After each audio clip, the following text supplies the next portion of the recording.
सर्व नागरिकांनी पण या विजय रॅलीमध्ये तिरंगा रॅलीमध्ये सहभाग घ्यावा ही नम्र विनंती। आपले मुख्य नेते आणि महाराष्ट्राचे लाडके उपमुख्यमंत्री एकनाथ शिंदे साहेब यांच्या नेतृत्वाखाली ही रॅली निघालेली आहे।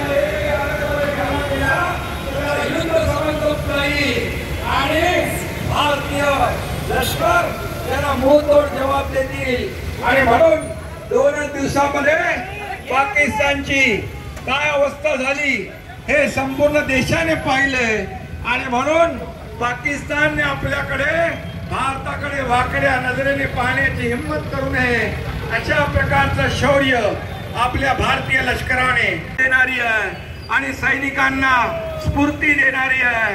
सैनिकांच्या पाठीशी खंबीरपणे देश उभा आहे आणि म्हणून ही तिरंगा रॅली लष्कराच्या पाठीशी खंबीरपणे त्यांना समर्थन देण्यासाठी त्यांचं शौर्य आणि त्यांना ऊर्जा देण्यासाठी या ठिकाणी आज आपण तिरंगा रॅली काढलेली आहे। सर्व देशभक्तांनी यामध्ये सामील व्हावं आणि आपली देशभक्ती राष्ट्रभक्ती आपल्या बहिणींचं कुंकू पुसलं त्याचा ऑपरेशन सिंदूरने बदला घेतला।